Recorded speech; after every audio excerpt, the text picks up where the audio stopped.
अकोटमध्ये MIM सोबत युती झाल्यानंतर कुठेतरी विरोधकांकडनं आक्रमक पवित्रा घेतल्याचं दिसतं आहे. मात्र मुख्यमंत्र्यांकडनं अशा प्रकारची युती होणार नाही असं देखील चिंतावून हां, मग आता मुख्यमंत्री साहेबांची भूमिका आल्यानंतर अशा काही अशी काही मस्ती अगर आमच्या पक्षातून कोणीही केली असेल, आम्ही नेहमी बोलत आलेलो आहे की हिंदुत्वाशी तडजोड नाही.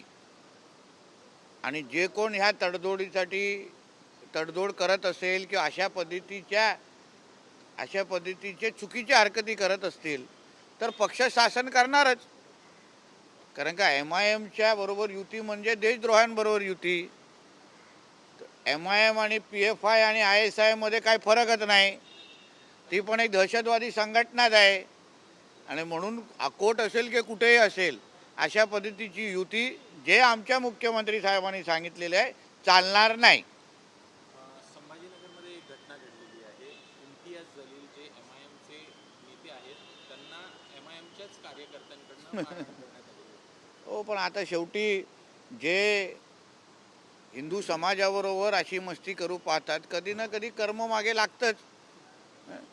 म्हणून मला असं वाटतं फक्त गाडीवरच हल्ला झालेला आहे. जास्त वळवळ केली तर उद्या चपलांचा पण हार घातला तर आश्चर्य वाटायला नको. अमित साटम यांनी ज्या पद्धतीनं मुंबईतली वाढती मुसलमानांची संख्या जी आहे मुस्लिम समाजाची त्यावरती आज पत्रकार परिषद घेतली. त्यावरती आता असलम शेख असं म्हणतात की अमित साटम यांना कलमा जो आहे तो वाचता येतो, ते सर्व मुस्लिम समाजातले सगळ्या गोष्टी त्यांना माहिती आहेत, फक्त आता आरोप राजकारणासाठी करतात असं ते म्हणतात. हो, पण आम्हाला अमित साटमजींना अगर कलमा माहिती आहे, कुराण माहिती आहे, तर तेवढी माहिती थोडा चुकून असलम शेखनी पण ठेवली असती तर त्याच्या मालवणीला मिनी पाकिस्तान बनवलं नसतं. तर तुम्ही पण भगवद्गीता वाचायला सुरू करा. हां, मग जिहाद करण्याचं थोडं तुमच्या मालवणीमध्ये थोडं कमी होईल. आणि म्हणून थोडं आमच्या अमित साटमजींकडून काहीतरी शिका असं मी असलम शेखना सांगेन, जेणेकरून मालवणीमध्ये पण हे जे काही जिहादी आणि बांगलादेशीने रोहिंगे जे हिरवे साप वाढत चाललेले आहेत ना, ते थोडे कमी होतील. आज सकाळी सर याच अनुषंगानं अमित साटम यांनी एक प्रेझेंटेशन सुद्धा दिलं, ज्यामध्ये मुंबईत कशा पद्धतीनं मुस्लिम समुदायाची संख्या वाढते आणि त्याला कशा पद्धतीने लिगलाइज केलं जाते, ज्याचं रूपांतरण मतांमध्ये केलं जाते, या सगळ्या गोष्टी दाखवल्या गेल्या. कुठेतरी या गोष्टी या पुढच्या काळामध्ये तरी रोखल्या जातील असं वाटतं तुम्हाला? रोखलंच पाहिजे. मुंबई महापालिकेवर आय लव्ह महादेवाचा महापौर बसवणं म्हणजे मुंबईला बांगलादेश रोहिंगे मुसलमानांकडून आणि जिहाद मुक्त करणं. आमच्या आय लव्ह महादेव आणि भगवादारी विचाराचा महायुतीचा महापौर बसला तर एक पण बांगलादेशीनं रोहिंगे मुसलमानांना कुठल्याही जिहाद्याला कोणालाच मुंबईमध्ये ठेवणार नाही. योगीजींच्या भाषेत म्हटलं तर चुन चुन के मारेंगे. एक लक्षात घ्या, चुन चुन के, ठेचून ठेचून जिथे जिथे बिळात बसलेले आहेत, कोणी त्यांना लपवलेले आहेत, प्रत्येकाच्या दाड्या खेचून, प्रत्येकाचे पाय खेचून या मुंबईतून घसटून आम्ही बाहेर काढणार. म्हणजे आता फक्त 15 तारखेला 7-8 दिवस राहिलेले आहेत. अपने अब्बा के पाकिस्तान के बाद जाने की तैयारी चालू करो, बैग भरना चालू करो.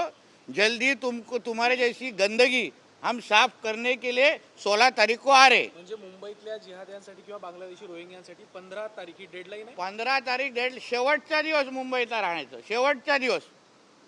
17 तारखेची सकाळ ते मुंबईमध्ये वगणार नाही एवढी काळजी आम्ही निश्चित पद्धतीने घेणार.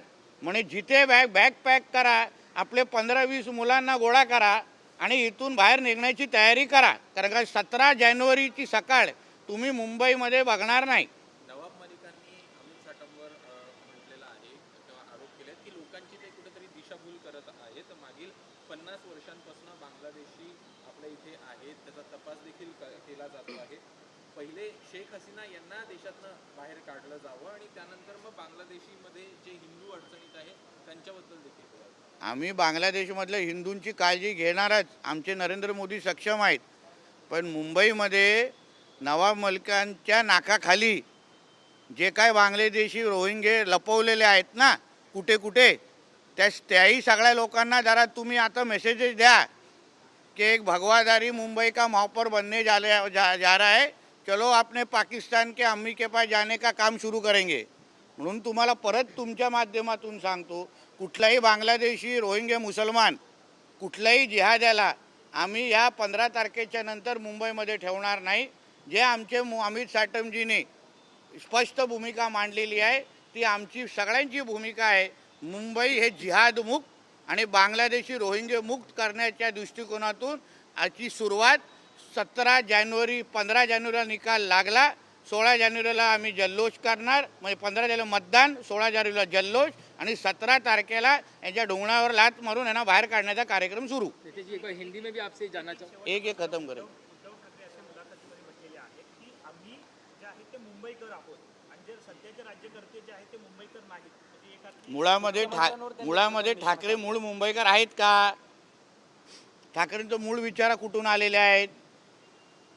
ते बाहेरच्या राज्याचे आहेत, आमच्या मुंबईचे नाही आहेत. आमचं तोंड उघडायला देऊ नका. ज्या लोकांना तुमचा इतिहास माहिती आहे त्यांनी अगर आपले थोबाड उघडले आमच्यासारख्या लोकांनी ना, तर मातोश्रीच्या बिळात लपण्यासाठी पण जागा नसेल. तुम्ही पहिले मूळ मुंबईकर आहेत का ह्याचा पहिला पुरावा द्या. सांगा मला, कुठल्या देशाच्या कुठल्या राज्यातून तुम्ही मुंबईत आलेला आहात? पहिला नाशिक वाया मुंबई सांगा मला. नसेल तर माझ्या बाजूला उद्धव ठाकरेला उभं करा. त्याला त्याचे इतिहास माहीत नसेल तर मी थोडं समजवतो. संध्याकाळची औषधं जास्त झाली असतील तर. सर हिंदी में आपसे जानना चाहेंगे, ये 17 तारीख की क्या डेडलाइन है, क्रोनोलॉजी क्या है, टाइमलाइन? 17 तारीख को मुंबई में रहने वाले जो बांग्लादेशी रोहिंग्या मुसलमान हैं, जो जिहादी है, उन्होंने वो अपना बैग पैक करना चालू कर दे. 17 जनवरी से उनको यहाँ से निकालने का पूरा कार्यक्रम हमारा शुरू हो जाएगा. 15 तारीख को मुंबई के जनता के आशीर्वाद से हम मुंबई पे एक भगवाधारी आई लव महादेव के विचार का मेयर बिठाने जा रहे हैं. और उसके बाद मुंबई में एक भी बांग्लादेशी और रोहिंग्या मुसलमान को या जिहादी को हम इधर रखेंगे नहीं. पकड़ के हमारे योगी जी के भाषा से चुन के उनको ढूंढेंगे और 17 तारीख को उनको यहाँ से निकालने का कार्यक्रम शुरू करेंगे. मतलब 17 तारीख ये उनके लिए डेडलाइन है. 17 सुबह से उन्होंने मुंबई छोड़ देना चाहिए. असलम शेख ने तो अपनी मंशा खुले तौर पे जाहिर कर दी. वो कहते हैं हमें ममदानी जैसा ही मेयर चाहिए, किसी की जात धर्म नहीं देखना चाहिए. ममदानी जैसा मेयर चाहिए तो ममदानी के पास भेजने के लिए टिकट मैं निकाल के देता हूँ. मुंबई में ममदानी जैसा तुमको कोई भी मेयर मिलेगा नहीं. ये कोई किसी के अब्बा का पाकिस्तान नहीं है. ये हमारा हिंदू राष्ट्र है. ये हमारे हिंदुओं की मुंबई है.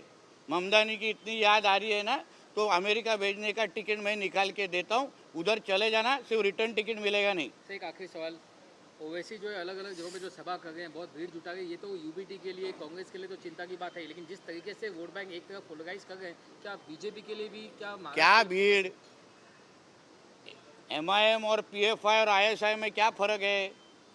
जिस पार्टी के नेता अपने सभा में 15 मिनट पुलिस को दूर रखो इस तरीके के अगर भाषण देते होंगे, उनका और राजनीति से और इलेक्शन का क्या संबंध? वो हिंदू समाज को धमकाने के लिए ये सब पद्धति के पॉलिटिकल सभा लेते हैं. उनका विकास का और उनका कुछ संबंध नहीं है. वो लव जिहाद का समर्थन करने वालों में से है. इसलिए OIC की यहाँ सभा लेना मतलब ISI और PFI का टेररिस्ट कैंप अरे उधर स्थापन करना, इसमें कुछ ज़्यादा फरक नहीं है. असलम शेखनी एक प्रश्न उपस्थित केला आहे. त्यांचं असं म्हणणं आहे की अकोट नगरपालिकेमध्ये खान चालतो, मुंबईमध्ये अरे नाही चालत रे बाबा. आम्हाला ना अकोटला चालत, ना तुझ्या मालवणीमध्ये चालत, ना मला मुंबईमध्ये चालत. आम्हाला तर असलम शेख पण चालत नाही. तुला पण आम्ही घालवायला तयार आहे. तू थांब जरा 15 तारखेपर्यंत. जेवढे तुझ्या मालवणीमध्ये तू रोहिंग्या आणि बांगलादेशी बसवले आहेत ना, सगळ्याची माहिती आमच्याकडे आहे. त्याच गाडीमध्ये बसून तुला पण 17 तारखेला पाठवण्याची तयारी आहे. थांब जरा.